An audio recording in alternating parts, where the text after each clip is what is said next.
Bonjour à tous. Nous allons donc continuer notre étude sur le Shulchan Aruch. Nous sommes arrivés donc au Siman Tet, chapitre 9, et on continue toujours à nous expliquer certains détails concernant les règles sur les tzitzit. La question qu'on pose dans cette halakha, c'est quel type de vêtements ont l'obligation donc de porter des tzitzit et lesquels sont patours.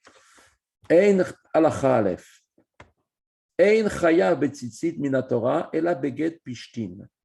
O shel semer echalim. Il n'y a d'obligation de porter des tzitzit, minatora, nous dit le Shulchan Aruch, que seulement sur un vêtement qui est donc en lin ou bien en laine de mouton. Aval bigde shar minim en chayevim betzitzit ela medarabanan. Mais pour tous les autres talit qui sont faits avec une autre matière, ils n'ont pas d'obligation de tzitzit, seulement ils doivent être mis avec des tzitzit seulement d'après les rabbanan, c'est-à-dire nos chachamim. Tout de suite, le Rameau nous dit, Aga, petite note, Yesh omrim de kulahu chayabim midoraita.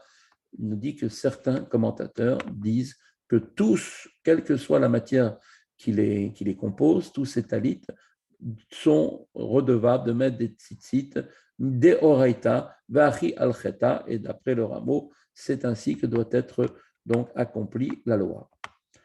On va maintenant un petit peu expliquer tout cela avec Mishnah Brura, Halakha Brura, pardon. Donc, comme on a dit, quelle est la catégorie de quelle sorte de vêtements doit être donc porter ces tzitzit, lesquels sont obligés, on est obligé de mettre des tzitzit.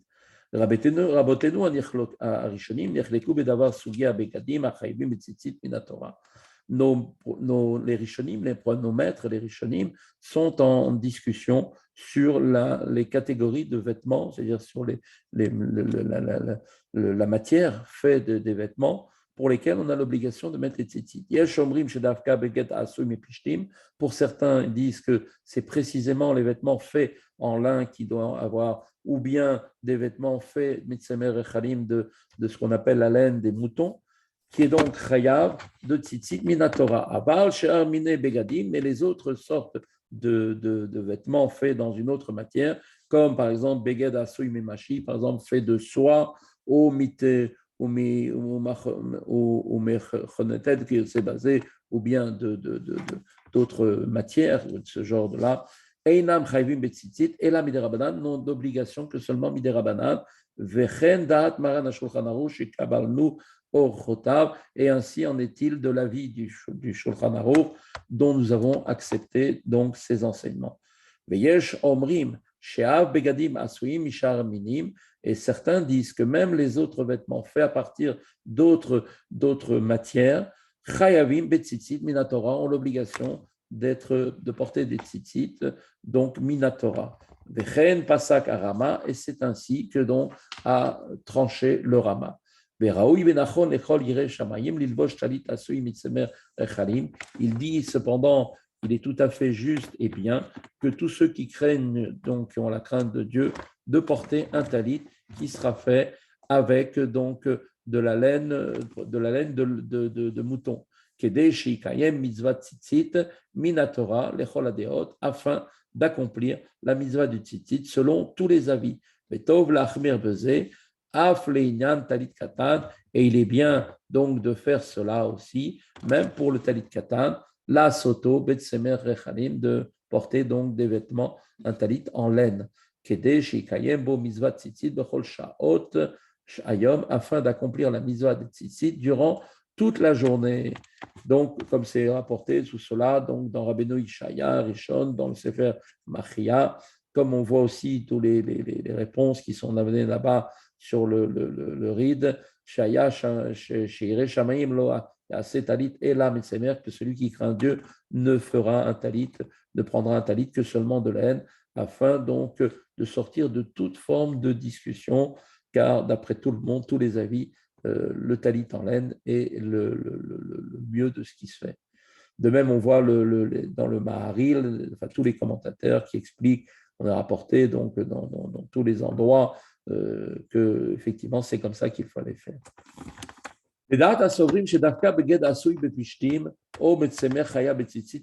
D'après l'avis qu'on vient de voir, de ceux qui disent que seuls les vêtements faits en laine ou en lin ont l'obligation minatora de porter des tzitzit,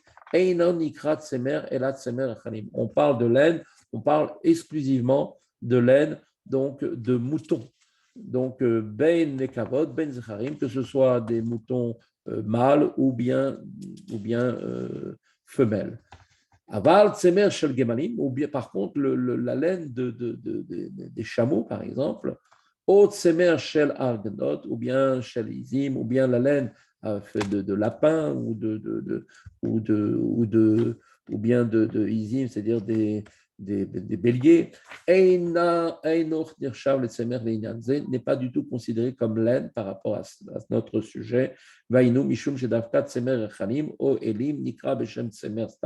Car seule la laine donc, de mouton, que ce soit mâle ou femelle, est appelée tsemer. Belo Shem Levaya, sans lui apporter donc un qualificatif de dire de la laine de telle ou telle matière. Aval Semer Gemalim, Eno Nikrat Semer Stam, mais concernant la laine donc, de chameau, elle n'est jamais appelée donc Semer. On dit pas la laine en parlant de chameau, on est obligé de préciser qu'il s'agit de laine de chameau. Semer Argenov, Semer Izim, ainsi de même, quand on parle de laine du lapin ou bien de la laine de Izim, donc on précise à chaque fois la catégorie, on qualifie cette laine de quelle matière elle vient. Et non ikram beshem semerstam, elles ne sont jamais appelées laine. Quand on dit laine, tout simplement sans rien préciser, on parle donc forcément de laine donc de mouton.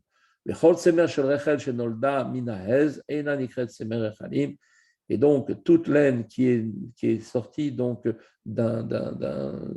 ce qu'on appelle une chèvre n'est pas appelée donc, de la laine de mouton. Si maintenant on a un mélange de laine donc de mouton avec une autre matière, on ira là d'après la majorité. Si la majorité de la laine donc de mouton, on considérera ce vêtement comme étant fait de laine de mouton. Et là, il aura l'obligation de porter des tzitzit d'après toute la Torah, minatora d'après tous les avis. Mais si la majorité, c'est les autres matières, et la Rabanan n'aura l'obligation que Midé Rabanan, selon l'avis de Maran Ashulchan Aruch, et si maintenant il est à 50-50, moitié-moitié, eh bien on ira d'après la Shita qui est Mahmir. Dans quel cas parlons-nous ici? C'est-à-dire que quand ils ont été mélangés, ces fibres, donc avant que soient faits les fils, c'est-à-dire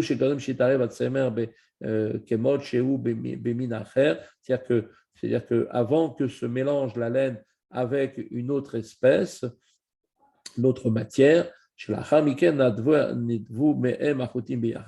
car après, donc, elles sont tissées ensemble. Mais par contre, des fibres de laine, donc de moutons, qui ont été donc tissées ensemble, et qu'on a fait après un vêtement en rajoutant une petite partie d'une autre matière,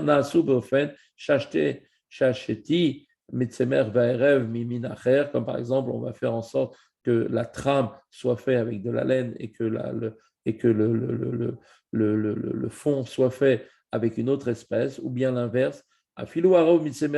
Même si la majorité est faite de laine, et non irshav, les beged shel semer echanim, il ne sera pas considéré comme un vêtement de laine de mouton. Vedine beged ke beged shel sharminim, et donc il aura le din comme tous les autres sortes de vêtements qui sont faits dans d'autres espèces. Et si maintenant les fils se sont mélangés de laine, avec d'autres fils, et qu'ensuite après elles ont été donc filer pour en faire un seul vêtement, donc et tisser pour en faire un vêtement. Ben sheti ba'erev, que ce soit dans la trame ou dans le fond. Yesh lalechet beze achararo. On ira d'après, là encore une fois, d'après la majorité. Talit asuya mishte achatichot mechubarot zo lezo. Donc, un talit qui a été fait cette fois avec deux morceaux. Il est fait de deux, il est cousu. Il y a au milieu, il y a donc deux morceaux séparés au départ, mais cousus. Shahad me'em mitzamer chanim, dont l'un des deux se trouve être de la laine, vashnia miminacher, et l'autre se trouve avec une autre matière. S'il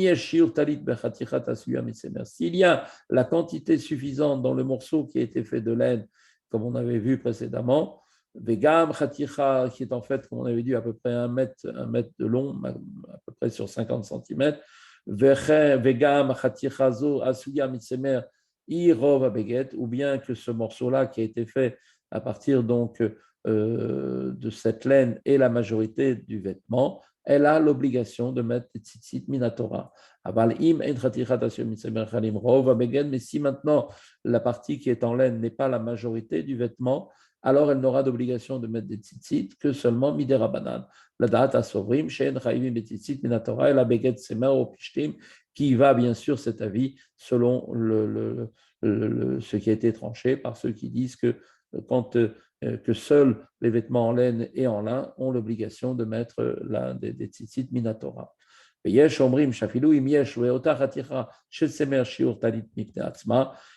certains disent que même si dans le morceau, d'un des deux morceaux dont est composé le vêtement, dans un des deux, il y a la majorité donc de la quantité suffisante pour faire un talit lui-même, puisqu'elle n'est pas ici la majorité du vêtement, elle n'aura pas d'obligation minatora, mais miderabanan. Mais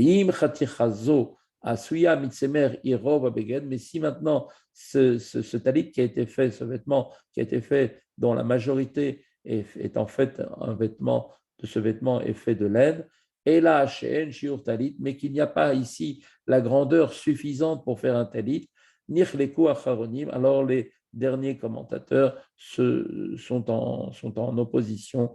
Yesh Omrim chez Nirchevet les Beget Shetzemer. D'après certains, elle considère qu'elle est considérée comme un vêtement de laine.